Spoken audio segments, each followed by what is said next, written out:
Hello everyone, good morning. তো আজ হলো 15 তারিখ। আর আজকে সকাল সকাল উঠে গেছি ওই 5টার সময়, আর এখন বাজে ওই 7:30। এদিকে চা বসিয়ে দিয়েছি, আর এখানে ভাই উঠে গেছে, স্কুল যাবে। একা একা রেডি হতে পারলেও জুতোটা কিন্তু সেই মাকেই পরিয়ে দিতে হয়। এখানে হচ্ছে রেডি হয়ে বসে আছে, এখনও চুল আঁচড়ায়নি, আর মা এখানে জুতো পরিয়ে দিচ্ছে। আর আজকে সকাল সকাল উঠেছি 5টার সময়। আজকে আমার পরীক্ষা আছে, জানো তো, আজকে আমার কলেজের শেষ পরীক্ষা। তো আমি উঠেছি, উঠে তো ঘুম ঘুম চোখে প্রথমে একটু পড়ে নিয়েছি, আর তারপর এখন এসেছিলাম একটু চা খেতে, যাতে ঘুমটা একটু ছাড়ানোর জন্য। আর তারপর রেডি হয়ে গেছি, প্রায় 8:15 মতন বাজে, আজকে একটু দেরি হয়ে গেছে। আর এখানে ঘুগনি খাচ্ছি। আগের দিন রাতেই মা ঘুগনি করেছিল, বলেছিলাম যে একটু রেখে দেবে, ওটা খেয়েই যাব। তো মা বলেছিল যে রুটি বানিয়ে দেবে কিনা, কিন্তু রুটি খেতে আর ইচ্ছা করছে না। আসলে এত সকাল সকাল কিছু খেতেই না ভালো লাগে না। তো ঘুগনিটা নিয়ে বসেছি। তো দেখতে দেখতে 3টে বছর হয়ে গেল। কলেজটা খুব তাড়াতাড়ি কেটে গেল। আজকে হচ্ছে কলেজের শেষ পরীক্ষা। তো অনেক দিন ভিডিও বানাইনি, লাস্ট 1 মাস ধরে একটু চাপের মধ্যেই ছিলাম এই পরীক্ষার জন্য। তো ভাবলাম আজকের দিনটাকে অন্তত ক্যামেরাবন্দি করে রাখি, আজকে কলেজের শেষ পরীক্ষা দিতে যাবো। তো এখানে বসে বসে খাচ্ছিলাম আর মায়ের সাথে একটু গল্প করছিলাম। আর মাকে বললাম যে এই জলটা একটু ভরে দেওয়ার জন্য। তো সেই জন্য মা এখানে দাঁড়িয়ে ছিল। এরপর জলটা ভরে দেবে, তোজও স্কুল যাবে আর আমিও বেরিয়ে যাব। আমার বেরোতে বেরোতে ওই 8:30, এই কদিন 8:30তেই বেরিয়েছি। তবে আজকে না 10 মিনিট দেরি হয়ে গেছে। আর কি তাড়াতাড়ি গেলেও সেই তো দাঁড় করিয়ে রাখবে। আমাদের পরীক্ষা 10টা থেকে, মোটামুটি ওই 9:35 বা 40-এর আগে কাউকেই ঢুকতে দেয় না। সেই জন্য আগে গিয়ে লাভও নেই। তবে রাস্তাঘাটের ব্যাপার তো, একটু হাতে সময় নিয়ে বেরোয়, যদি জ্যাম হয়। তো এখানে মায়ের চশমাটা রাখা ছিল, আমি একটু পরে আবার একটু দেখছি কেমন লাগে। আজকে এই যে 8:40 বাজে, আজকে একটু 10 মিনিট লেটেই বেরোলাম। আকাশে তো মেঘ মেঘ করেছে, তার মধ্যে আজকে আবার উল্টো রথ, বৃষ্টি তো হবেই, কখন হবে কে জানে। বেরিয়ে পড়েছি, আর আজকে বেরিয়ে শুনছি যে টোটো নাকি আজকে কম। তো যেদিন দেরি হয় সেদিনই এরকমটা হয়। তবু পেয়ে গেলাম, নয়তো কি হতো কে জানে, দেরি হয়ে যেত হয়তো। আকাশে ভালোই মেঘ মেঘ করেছে, বৃষ্টি তো পড়ছে না, সকাল থেকে একটু পড়েছিল। আর বৃষ্টির জন্যই চারদিকটার গাছপালাগুলো এত সুন্দর সবুজ হয়ে গেছে, খুব ভাল লাগছে। আসার সাথে সাথে ট্রেনও পেয়ে গেছি।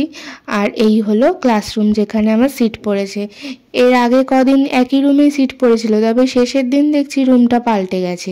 এই রুমটা দেখো বিশাল বড়, মাঝখানে আবার এরকম পার্টিশন করা। তো এইখানে আমি বসেছি। চল এবার ভালো করে পরীক্ষাটা দিয়ে দিই, কলেজের শেষ পরীক্ষা ভালো করে দিয়ে দিই, তারপর তোমাদের সঙ্গে দেখা হবে পরীক্ষা দিয়ে বেরিয়ে। আজকে আবার উল্টো রথ আছে, সন্ধ্যার দিকে দেখি একটু বেরোতেও পারি। আর পরীক্ষা হয়ে গেল, আর কলেজের এই উঠোনটা এত সুন্দর আলপনা দেওয়া, তাই জন্য একটু আবার ভিডিও করে এনেছি। আর এই হলো মার্কেট। আমার কি বলবো, অনেক দিন আসা হয়নি, পরীক্ষা হয়ে গেলে এবার তো একদিন আসতেই হবে। তো তারপরে এই স্টেশনে এসে বসে আছি, ট্রেন আসতে এখনও প্রায় 10-15 মিনিট দেরি। এবার মনে হচ্ছে বৃষ্টিটা নামবে। আর যেই মাত্র না ট্রেনে উঠেছি, সেই মাত্র একদম ঝমঝম করে বৃষ্টি নেমেছে। তবুও বৃষ্টির মধ্যে আমি একটা আইসক্রিম নিয়ে এসেছি, কারণ তোজো অনেক দিন ধরেই বলছিল একটা আইসক্রিম আনার জন্য। আর এসেই প্রথমে কড়াইতে তেল বসিয়ে তারপরে গেছি আমি ড্রেস চেঞ্জ করতে, কারণ এদিকে মাছ ভাজা করব। মা বাড়িতে নেই, গেছে একটা দরকারে।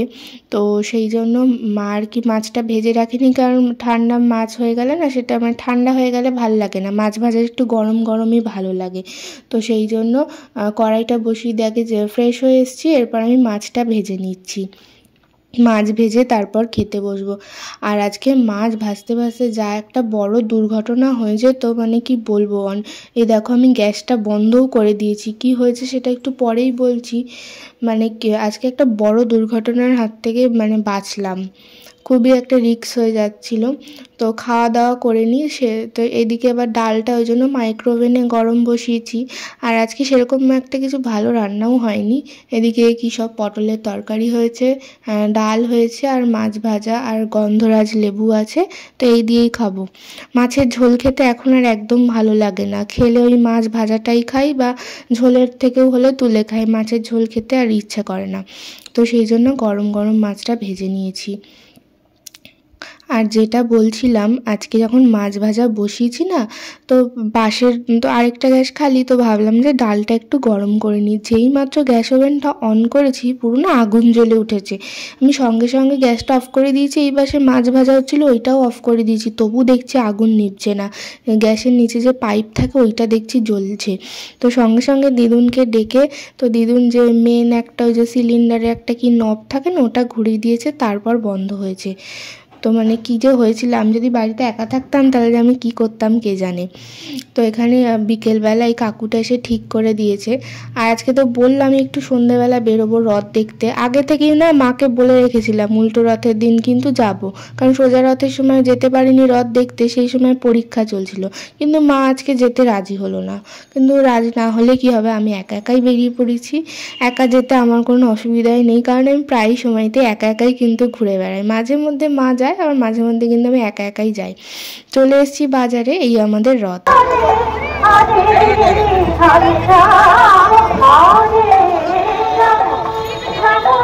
রথ দেখে এখান থেকে রথের প্রসাদ নিলাম, প্রসাদ নিয়ে এবার বাড়ি যাব।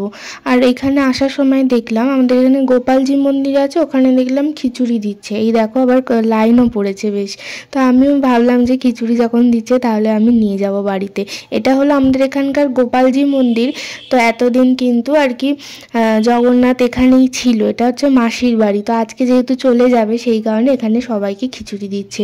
আর এত গরম ছিল খিচুড়িটা, সেই কারণে আমি একটা দোকান থেকে প্লাস্টিক চেয়ে সেটা আবার বাড়িতে নিয়ে এসেছিলাম। আর এই হলো গোপালজি মন্দির। তো এখানে কি এনেছি দেখো। তো খিচুড়িটাতে এত গরম ছিল, তো ওই প্লাস্টিকে করে এনেছি। এমনি সময় বাড়িতে খিচুড়ি হলে একদম ভাল লাগে না খেতে, কিন্তু ভোগের খিচুড়ি সেটা যেন মানে খুবই ভালো হয় খেতে একদম। তো যেখানে ভোগের খিচুড়ি হয় সেইটা আমি খাই, বাড়িতে খিচুড়ি করলে খেতে ইচ্ছা করে না। দেখো আস্তে আস্তে এত ঘেমে গেছি, যা গরম লাগছিল মানে কি বলবো। আসার সময় আবার মোমোও নিয়ে এসেছিলাম। আর এইটা হলো রথের প্রসাদ, সেটাও আমি নিয়ে এসেছিলাম, বাতাসা দিয়েছে। আর এখানে শুকনো বোঁদেও ছিল, এগুলো আমি একটা কাগজে করে নিয়ে এসেছিলাম। এবার আমি বাড়িতে সবাইকে প্রসাদটা ভাগ করে দেব। আর এই যে এখানে মোমো এনেছিলাম 1 প্লেট, গন্ধরাজ মোমো। তো আজকে মাকে বলে গেছিলাম যে রাতে আমি ভাত খাবো না, মোমোই আনবো। এখানে এবার বাটি নিয়ে নিয়েছি, এখানে এই যে খিচুড়ি আর একটু করে প্রসাদ। এবার দাদু দিদুনকে দিয়ে আসবো, তারপর মা আর আমি খাবো।